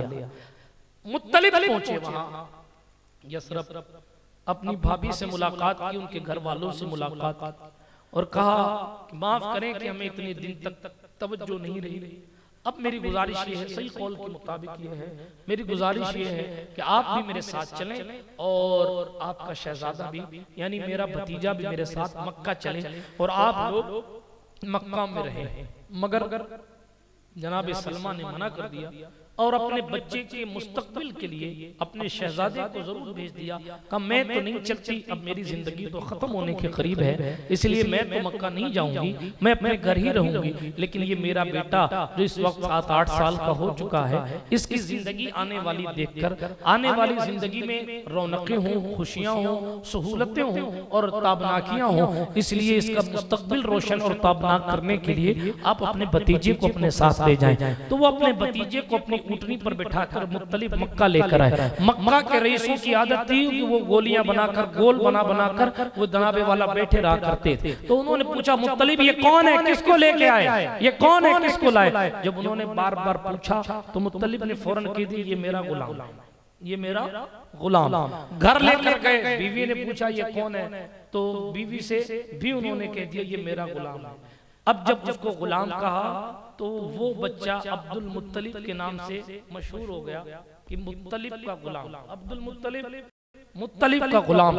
मुत्तलिब ने उनको नहलाया धुलाया, अच्छे कपड़े पहनाए। कुछ दिन गुजरे या उसी वक्त उन्होंने अपनी बीवी को भी बताया ये मेरा गुलाम नहीं है, ये मेरा भतीजा है, ये मेरे भाई हाशिम का लख्ते जिगर है, नूरे नजर है। उन्होंने अपने घर खानदान वालों को भी बताया कि जनाब ये मेरा गुलाम नहीं है, ये मेरा भतीजा है। मगर लफ्ज़े अब्दुल मुत्तलिब इतना मशहूर हुआ कि लोग शैबा नाम तो भूल गए, आज भी तारीख अब्दुल मुत्तलिब के नाम से याद करती है। खैर बिरादराने मिल्लत इस्लामिया, तेजी के साथ मैं आपको सुनाता हूँ अल्लाह रब्बुल इज्जत किस तरह असबाब पैदा फरमाता है।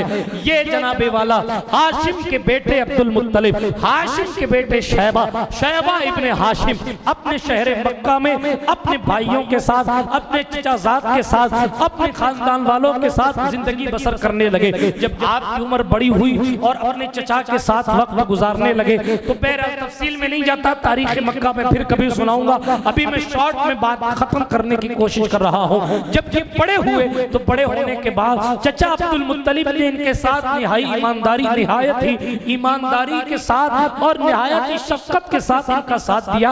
और क्या किया कि इनके बाप की जो जायदाद थी हाशिम की, वो सब अब्दुल मुत्तलिब को दे दी। जो जायदाद जनाब हाशिम की थी वो सारी जायदाद शैबा को मिली। जो उनके विरसे थे, यहाँ तक के वो जो इलाका था जहाँ से पानी वगैरह पिलाने की ड्यूटियां थी, वो सारी ड्यूटियां जो उनके बाप का मतलब जो कुछ था वो सब कुछ चचा ने बाप का बेटे के हवाले कर दिया, अपने भतीजे के हवाले कर दिया। वक्त गुजरता रहा, तारीख लंबी है, लेकिन मैं तेजी के साथ एक बात अर्ज करता हूँ, सुनेंगे? किस्से में तो मजा आता है लोगों को। अब मसला ये हुआ कि वक्त गुजरता रहा। ये जो जमजम का कुआं है ना, जमजम, ये जमजम का कुआं उस वक्त पट चुका था। बनु जुरहम को बनु खजरा ने जब मक्का शहर से निकाला था तो बनु जुरहम ने जाते जाते जाते जाते काबे के अंदर 2 सोने के हिरन थे, वो जमजम के कुएं में डाल दिए, और भी 2-4 चीजें कीमती थी, जिन्हें वगैरह, वो जमजम के कुएं में डाल दी। मिट्टी जमजम के कुएं में डाल डालकर जमजम का कुआं पाट दिया। सैकड़ों साल तक जमजम का कुआं सूखा रहा। ठीक, सैकड़ों साल तक सूखा रहा। जनाब इस्माइल के कदम से शुरू हुआ था, मगर बीच में ऐसे भी अय्याम गुजरे, कई 100 साल तक जमजम का कुआं सूखा रहा। मगर अब वो आ रहा है जिसके लिए जमजम बनाया गया था। अब तैयारी हो रही है, मीलाद की तैयारी, मीलाद की तैयारी। देखें आप, मैं फिर बताऊंगा आपको मीलाद की तैयारी कैसे हो रही है इंशाअल्लाह हुजूर के करम से। बात को मैं खत्म करता हूँ तेजी के साथ। अब क्या हुआ कि उनको ख्वाब दिखाया गया, बहुत इख्तिसार में कर रहा हूं, ख्वाब दिखाया गया, एक नाम लिया गया, उसको खोदो। तो इन्होंने कहा क्या खोदो? कहने वाला गायब हो गया। दूसरे दिन फिर ख्वाब देखा, फिर किसी नाम से याद किया गया, उसको खोदो। वो कहा बिर्रा क्या है? का पता नहीं। तीसरे दिन ख्वाब चला गया वो कहने वाला, तीसरे दिन फिर ख्वाब आया, मजनूना को खोदो। का मजनूना क्या है? कहने वाला फिर चला गया। चौथी रात फिर ख्वाब आया, कहा जमजम को खोदो। कहा जमजम कहाँ है? क्या है ये जमजम? आप सोचें कि उस वक्त कंडीशन ये थी कि लोग जमजम का नाम तक भूल चुके थे। मक्के वालों ने दूसरे कुओं से पानी लेना शुरू कर दिया था और उसी पर वक्त गुजारते थे। जमजम की हकीकत लोगों के जहन से महव हो चुकी थी। इमाम अबुल कासिम सुहैली ने लिखा कि उनकी बदकारियों की वजह से अल्लाह पाक ने उनके बुरे अमाल की वजह से जमजम जैसी नेमत उनसे छीन ली थी। ठीक, मगर इनके ख्वाब में आकर कोई कहने वाला कहता है खोदो जमजम। कहाँ है जमजम? तो बताने वाले ने फिर लोकेशन दी, का वो चींटियों की बस्ती के करीब, वो गोबर और खून के, जहां गोबर और खून पड़ा है वहां एक कौवा चोंच मार रहा है, वहां जमजम है, उसको खोदो। जब वो लोकेशन पर पहुंचे तो उस वक्त लोग वहां जानवर ज़िबा किया करते थे, इसलिए खून था और जानवर की नापाकियां गोबर। वो निशानी मिल गई, देखा कि कौवा वहां चोंच मार रहा है। का हो ना हो बस इसी जगह को खोदने के लिए कहा। शैबा ने अपने बड़े बेटे हारिस को बुलाया, शायद उस वक्त यही थे और बेटे नहीं थे। बड़े बेटे हारिस को बुलाया और उनके साथ खोदना शुरू किया। इसी शैबा के 10 बेटे थे और 10वें बेटे को हजरत अब्दुल्ला कहा जाता है। सुभान अल्लाह। इसी शैबा ने जमजम को खोदना शुरू किया। पहले तो लोगों ने मजाक समझा कि ये क्या दीवानापन है, यहाँ क्या खोद रहे हो, यहाँ क्या मिलेगा। लेकिन जनाब उन्हें तो पता है कि आने वाले ने ख्वाब में आकर कहा, जब उन्होंने पूछा कि जमजम क्या है, तो कहा तुम्हारे बाप दादाओं की विरासत जमजम है, तुम्हारी जागीरी जमजम है, खोदो उसको, अल्लाह की नेमत है। अल्लाह अकबर। लोगों ने पहले तो कहा कुछ नहीं है, ऐसे ही इनकी इन पर खपत सवार है। लेकिन जब खोदते रहे तो कामयाबी के आसार नमूदार हुए। जब कामयाबी के आसार नमूदार हुए तो दावेदार भी खड़े हो कि साहब कुरैश तो हम भी हैं, कुरैश तो हम भी हैं, कुरैश तो हम भी हैं, कुरैश तो हम भी हैं। जमजम पर शैबा तुम्हारा अकेले का हक नहीं है, जमजम पर मेरे दादा का भी हक है, मेरे दादा का भी है, मेरे दादा का भी है, मेरे दादा का भी है। हजरत अब्दुल मुत्तलिब ने कहा मैं किसी को नहीं देता। कहा नहीं, कैसे नहीं दोगे? बात तो ये है कि जितना हक हमारा उतना मेरा है। कहा मुझे बताया गया है, मुझे समझाया गया है कि यहाँ खोदो, तुम्हें तो नहीं बताया गया। कहा कोई बात नहीं, चीज तो हमारे भी दादा की है, हम तो लेंगे। झगड़ा, कौन कहता है झगड़ा नहीं होता? नेक काम में झगड़ा ही झगड़ा है। लेकिन एक बात है कि अगर आपकी नीयतें साफ है तो नेक काम दुनिया में भी आपको झगड़े को खत्म करेगा, आखिरत में भी झगड़े को। आखिर क्या हुआ मालूम? काहिनों का दौर चलता था। काहिनों का फला फला कबीले की एक काहिना है, वो ज्योतिषिया है, वो अपने मुवक्किल घुमाएगी और वो फैसला करेगी, चलो उससे फैसला करवाते हैं। ठीक है, चलो फैसला करवाओ, झगड़ा मत करो। फैसला करवाने के लिए उसके पास जाने के लिए लक व दक सहरा से गुजरना था, उसके पास जाने के लिए जंगलों का सफर करना था, उसके पास जाने के लिए उस काहिना के पास जाने के लिए रेगिस्तान से सफर करना था, उस काहिना के पास जाने के लिए एक लंबा तवील सफर करना था। दोनों पार्टियों ने सफर शुरू किया। जब सहरा में पहुंचे, जंगल में पहुंचे ना, तो जनाब अब्दुल मुत्तलिब के गिरोह के पास पानी खत्म हो गया। अब वहां कहां पानी में, वो रेगिस्तान, जिधर देखो रेत ही रेत, वो पुराना दौर, पानी का तस्वुर ही नहीं। अब कैफियत की हो गई प्यास, अल-अतश के नारे बुलंद होने लगे, प्यास की शिद्दत से लोग तड़पने लगे। बल्कि जनाब अब्दुल मुत्तलिब का गिरोह करीबुल मर्ग हो गया, मरने के करीब हो गया। हालात यहां तक पहुंच गए, मैं इख्तिसार और शॉर्ट में अर्ज करूं, हालात यहां तक पहुंच गए कि कबीले के सरदार ने ये कहा, सुनो, हर बंदा अपनी अपनी कब्र खुद खोद ले और उसमें बैठ जाए, ताकि जब बंदा चला जाए, जब हम लोग मर जाएं, तो हम सब की लाशें जो है ना वो बेगौर कफन ना पड़ी रहे, बल्कि आखिर में जो बंदा बचे सिर्फ उसी वही बेगौर कफन रहे, बाकी सब जो है अपने अपने तौर पर तैयारी कर लो।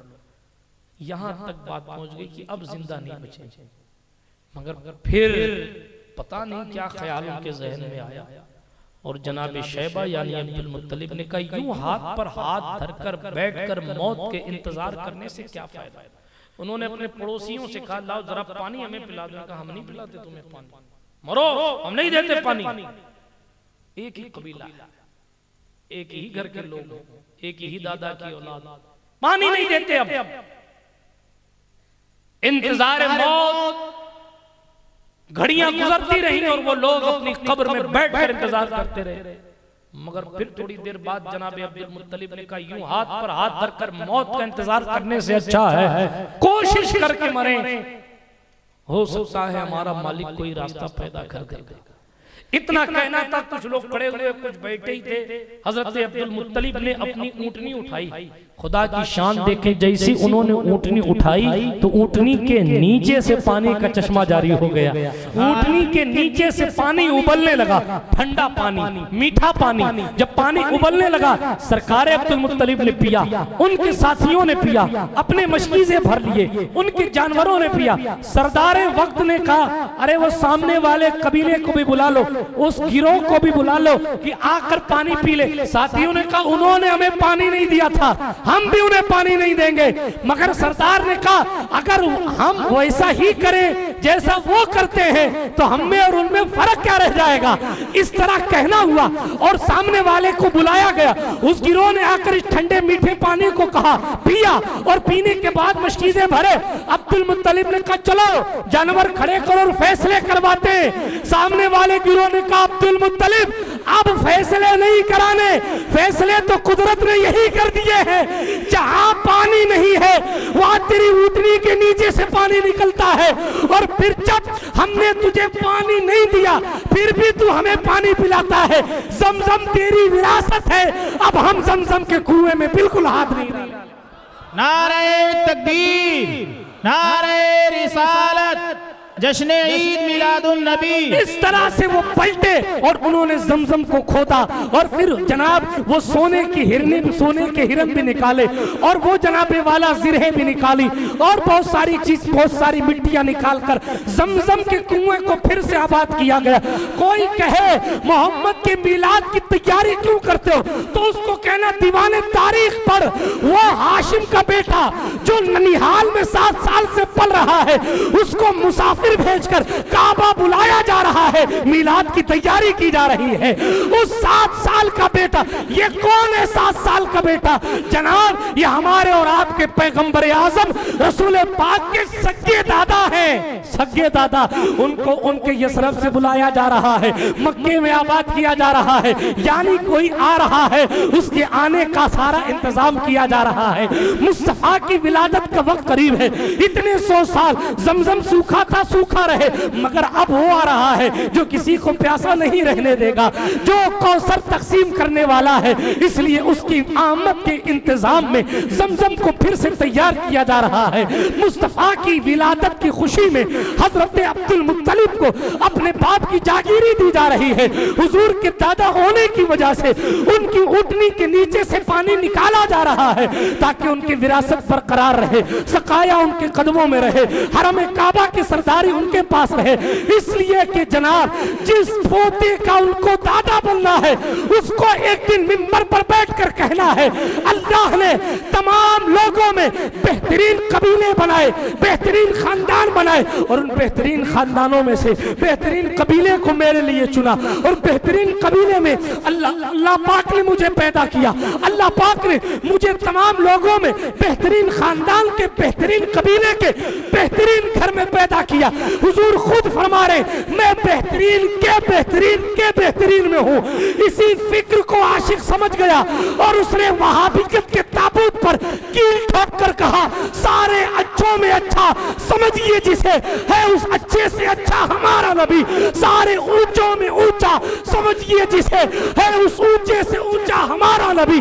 सब चमक वाले उजलों में चमका किए, अंधे शीशों में चमका हमारा नबी। नारे तकबीर, नारे रिसालत, अज़मते मुस्तफा, नारे तकबीर। हुजूर के आने से पहले जमजम को भी वापस पानी अता किया जा रहा है। ये आमद की तैयारी नहीं है तो क्या है? हुजूर के दादा को ननिहाल से उठाकर उनके शहर में पहुंचाया जा रहा है। ये आमद की तैयारी नहीं है तो क्या है? दादा की ऊँटनियों के नीचे से पानी निकाले जा रहे हैं लकदक सहरा में। ये हुजूर के आने की तैयारी नहीं तो क्या है? उसी अब्दुल मुत्तलिब के 10 बेटे थे, 10वें बेटे का नाम हजरत अब्दुल्ला था, जो हमारे और आपके पैगंबर के वालिद गिरामी बनने का शरफ रखते हैं। उनकी भी दास्तान लंबी है। अल्लाह पाक ने उन्हें बड़ी फजीलत, बड़ी कदर व मंजिलत अता फरमाई थी। बल्कि आप सीरत की किताबों को बनज़रे गैर पढ़ेंगे तो आपको पता चलेगा यहूदियों की किताबों में भी ये जिक्र था कि ऐसा ऐसा जवान होगा जिस जवान को मोहम्मद का वालिद होने का शरफ हासिल होगा। ये वही अब्दुल्ला हैं जो रास्ते से गुजरते थे तो ईसाई काहिना एक मर्तबा इनकी खिदमत में आई और आने के बाद कहने लगी, 100 ऊंट दूंगी, 100 ऊंट, सुर्ख ऊंट दूंगी, 100 ऊंट, 100 सुर्ख ऊंट दूंगी अब्दुल्ला, तुम मुझसे हम बिस्तरी कर लो। हजरत अब्दुल्ला ने कहा, बतरीके हलाल या बतरीके हराम? अगर बतरीके हराम चाहती है तो ये तो मुझसे नहीं होगा, और बतरीके हलाल चाहती है तो फिर इसमें भी हम शरीफ लोग हैं, बाप दादाओं की इजाज़त की ज़रूरत होती है। मैं अपने बाप से मशवरा करूंगा फिर बताऊंगा। वो मक्का आए तो हज़रत अब्दुल्ला की शादी हज़रत आमिना बिन्त वहाब बिन अब्द मुनाफ, वहाब हुजूर के नाना का नाम वहाब है, हुजूर की नानी का नाम बिर्रा है, हज़रत आमिना बिन्त वहाब है। ये वहाब कौन है? अब्द मुनाफ के बेटे। अब्द मुनाफ के बेटे हाशिम है, अब्द मुनाफ के बेटे मुत्तलिब है, अब्द मुनाफ के बेटे वहाब भी हैं। ठीक ये रिश्ते हैं हुजूर अलैहिस्सलाम के। हुजूर रहमत आलम सल्लल्लाहु अलैहि वसल्लम की वालिदा माजिदा तय्यबा ताहिरा सय्यदा आमिना खातून रज़ियल्लाहु ताला अन्हा से आपके वालिद गिरामी अली वक़ार हज़रत अब्दुल्ला रज़ियल्लाहु ताला अन्हु ने निकाह फरमाया। जब कुछ दिन 3 दिन गुजारने के बाद जब वापस उसी रास्ते से गुजरे और अपने वालिद गिरामी के साथ गुजरे और वो खातून से फिर मुलाकात हुई तो उस खातून ने आपको देखा और देख कर कहा, अब्दुल्ला अब मैं तुमसे हम बिस्तरी का शौक नहीं रखती। कब बात क्या है? कब मैं भी नेक खातून हूँ, मैं भी नेक खातून हूँ, मैं कोई गिरी हुई औरत नहीं हूँ, लेकिन वो जो नूर जिसका जिक्र बड़ी किताबों में है वो नूर तेरी पेशानी में चमक रहा था, इसलिए मैं चाह रही थी वो नूर मेरे पेट में मुंतकिल हो जाए, मगर अल्लाह ने जिसको चाहा वो नूर अता फरमा दिया। अब तुम्हारा मुझसे कोई काम नहीं और मेरा तुमसे कोई काम नहीं, खुदा हाफिज कहकर वो अपने मुल्क की तरफ चली गई। ये मुस्तफ़ा जान रहमत के वालिद गिरामी हैं। दास्तान लंबी है, याद आया तो फिर कभी सुनाऊंगा कि किस तरीके से हजरत अब्दुल मुत्तलिब ने मन्नत मानी थी और फिर 10वें बेटों को कैसे जो है वो ऊंट को कुर्बान करके हजरत अब्दुल्ला की जान बख्शी हुई थी। बहरहाल ये हुजूर अलैहिस्सलाम की मीलाद से पहले के वाक़यात हैं। हुजूर के आने से पहले कुदरत ने ये सारे माहौल तैयार किए, चाहे वो किसरा के महल के कंगूरों का गिरना हो या वो उस आग का खुश्क हो जाना। 1000 साल से वो आग कभी बुझी नहीं है, मगर हुजूर की विलादत का वक्त करीब आया तो वो आग ऑटोमेटिक बुझ जाती है। उस कौन कहता हुजूर की मिलाद की तैयारियां नहीं होती? हमें हुजूर की मिलाद की तैयारियां तो खुद कुदरत ने की है। सितारे इतने करीब कर दिए गए थे, कहते कहा जाता है लगता है टूट के गिर जाएंगे। खैर ये सब शब मिलाद की बातें हैं। बात दास्तान बड़ी लंबी हो गई, तकरीर बड़ी लंबी हो गई। अल्लाह पाक तमाम हिस्सा लेने वालों, जलसा सजाने वालों, जरूरी नहीं है कि जिसने डब्बे में हिस्सा ले लिया वही सारा हिस्सा है। जिसने इससे पहले हिस्सा लिया जाहिर है कि वो हिस्सेदार है, और जो इंशाअल्लाह इसके बाद हिस्सा लेंगे वो भी हिस्सेदार हैं। वो लोग बंदा उन 7 लोगों में अगर गिनवाना चाहता है अपने आप को, जिन 7 लोगों को हुजूर अलैहिस्सलाम ने फरमाया कि मैदान क़यामत में जब साया नहीं होगा तो अल्लाह स्पेशल साया देगा, उसमें से एक वो शख्स है जो जवानी में इबादत करता है, एक वो भी है जो अल्लाह के लिए मोहब्बत और अल्लाह के लिए नफरत करता है, एक वो भी है जिसका दिल मस्जिद में लगता है और जब वो मस्जिद से बाहर आता है तो फिर दिल चाहता है कि मस्जिद में चला जाऊं। ऐसे शख्स को भी ये फजीलत हासिल है। साथ ही 7 आदिल शहंशाह 7 लोग हैं इसमें, उसमें एक शख्स ये भी है कि वो अपनी तरफ से अल्लाह की राह में खर्च करे और किसी को खबर ना हो, तो अल्लाह के रसूल फरमाते हैं कल क़यामत में अल्लाह उसके सर पे भी उस दिन साया देगा जिस दिन लोग साये की तलाश में भटक रहे होंगे।